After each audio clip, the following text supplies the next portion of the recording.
Hey there, everybody.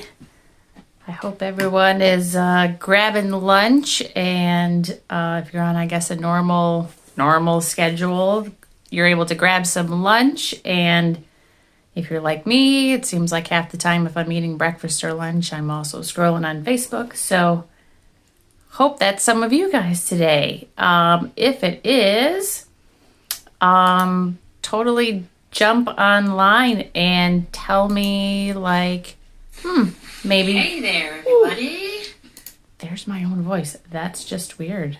That's weird. If you are watching this, sorry, I got distracted trying to hook up the laptop stuff too. Tell me where you're at and, maybe even what you're having for lunch, while we're kind of waiting for other people to jump on. So I, for one, just finished working, ran downstairs, shoved a piece of cold pizza in my mouth, checked to make sure I didn't have oregano and whatever else in my teeth, and then jumped on here. So we will see how well I'm able to shift my gears from other conversations to this conversation today. And as I'm doing that, of course, as always, I'm kind of checking the laptop so I can kind of see who's here. And also, I'll be dropping some links at some point too. So I'm doing that stuff over there. Okay, so here's what I want to talk about today. It's interesting for me that the things that, the ideas that come to me, of things I want to talk about, a lot of times are coming from my conversations with other people. And so I kind of had this in mind that I wanted to bring up.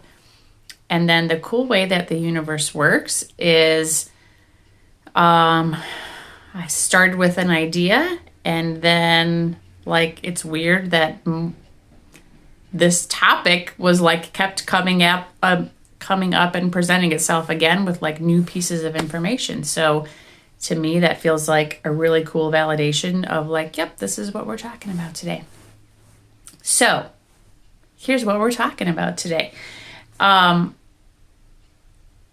want to start with how this came about. As I was talking with somebody about my hugest hero at this point in my life, which is Brene Brown. So I imagine many of you guys are fans. If not, you will be one day. So I wanted to read this quote from Brene Brown and kind of let it be the launching point for where we're going. So this quote from Brene says, sorry, I'm obviously reading it verbatim over here. It says, "Perfect and bulletproof are seductive, but they don't exist in the human experience. We must walk into the arena, whatever it may be, a new relationship, an important meeting, our creative process, or a difficult family conversation, with courage and the willingness to engage. Rather than sitting in the sidelines and hurling judgment and advice, we must dare to show up." So, that quote there, sorry, I'm finding another one that I found. There's that quote there, and then here is another Brene Brown, and then I'm going to tie them all together. So this other Brene Brown quote says, "Perfectionism is not self-improvement. Perfectionism is, at its core, about trying to earn approval. Most perfectionists grew up being praised for achievement and performance, grades, manners, rule following, people-pleasing, appearance, sports. Somewhere along the way, they adopted this dangerous and debilitating belief system: I am what I accomplish and how well I accomplish it. Please, perform, perfect. Healthy striving is self-focused. How can I improve? Perfectionism is other-focused. What will they think? Perfectionism is a hustle. So, in having some of these conversations recently about Brene and the ideas of perfectionism and how perfectionism helps us, it's the illusion of help, tries to help us avoid feeling things like shame, embarrassment, disconnection. It's an illusion, obviously, because we can't ever be perfect, and therefore we can't avoid things like shame and disconnection. So perfectionism is one way that we maybe try to avoid feelings, uncomfortable feelings. It is not the only way that we as humans have learned to try to avoid things like shame, embarrassment, guilt, whatever. Those deep down ugly feelings are really hard, and we do lots of different things to avoid feeling them. It's where addictions often come into play, is that's a way to avoid some of those hard feelings too. In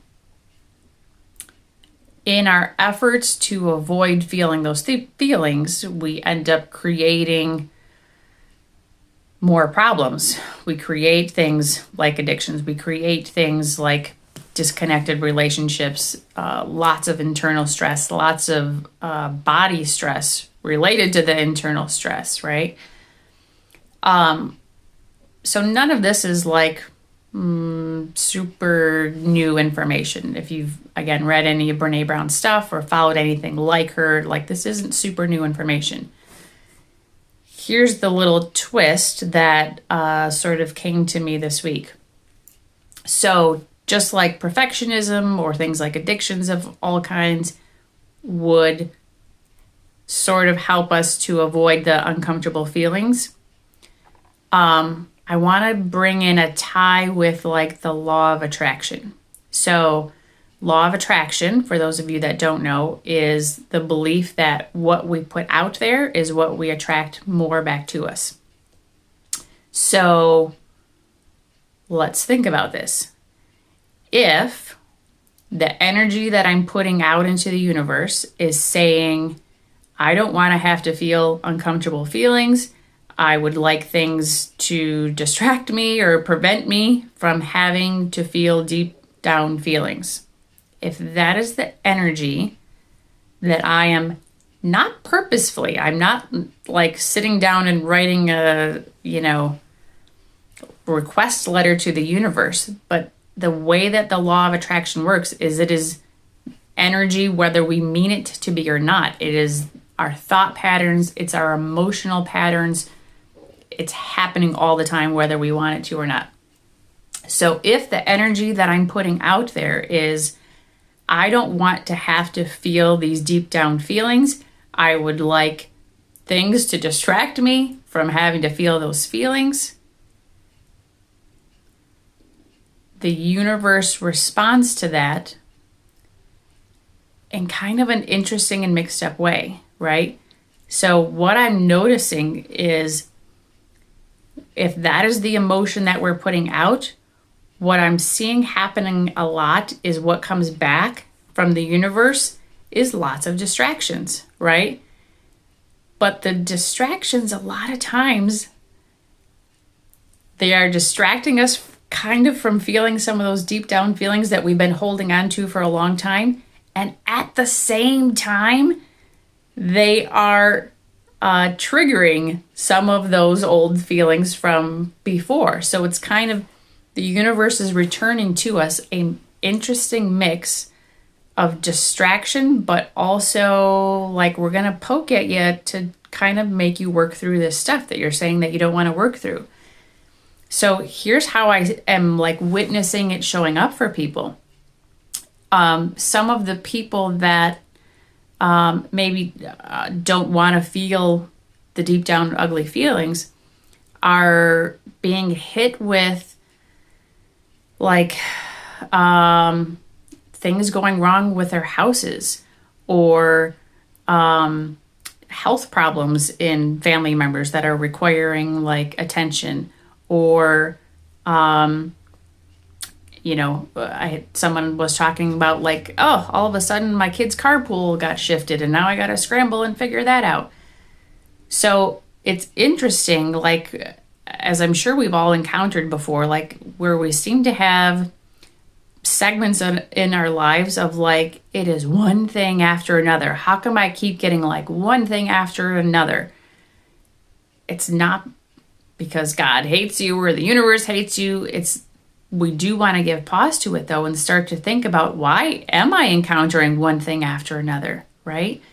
I wonder if it has to do with the energy that I'm putting out. What am I communicating to the universe that one thing after another keeps coming at me?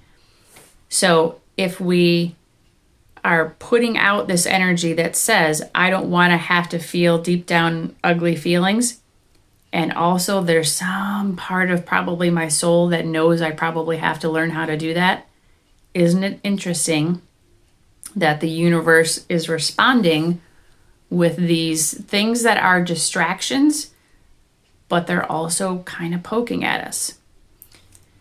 So here's where we go with all that.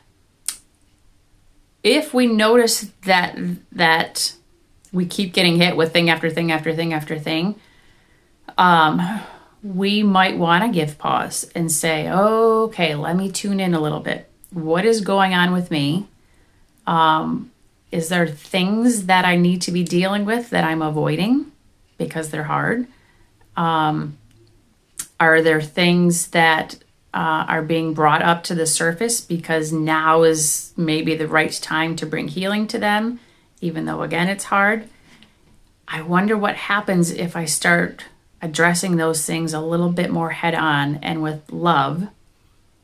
I wonder what happens to what starts coming to me. I wonder if I address these things, if I feel the feelings and I figure out that they are uncomfortable, but they don't kill me. I wonder how that changes what I'm putting out to the universe and how it changes what I bring back to me. So, food for thought, just to watch your patterns, watch what seems to be showing up in your life.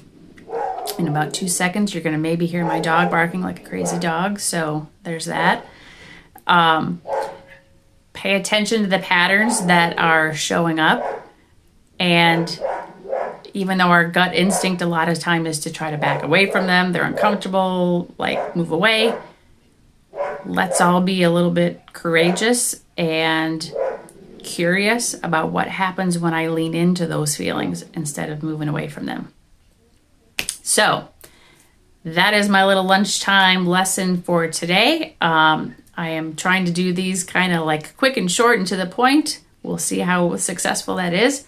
I would love to still hear comments and questions from people.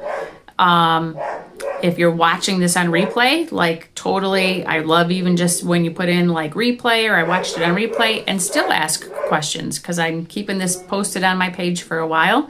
So love to hear from you guys. And if you have other pieces of this or something that feels like it's related to this that might be a good topic that you would like for me to cover at some point, put that on there too. I'm also going to really quick before we wrap up, because I know I have like 1 minute left, I'm going to drop in the link for my Facebook group, which is all about self-healing, by the way. I'm going to drop that into the comments over here for anybody that is interested. Okay, awesome. I finished right when I wanted to. That's cool. All right, guys, I will see you next time for another lunchtime lesson with Lisa. Cheese included. See you guys.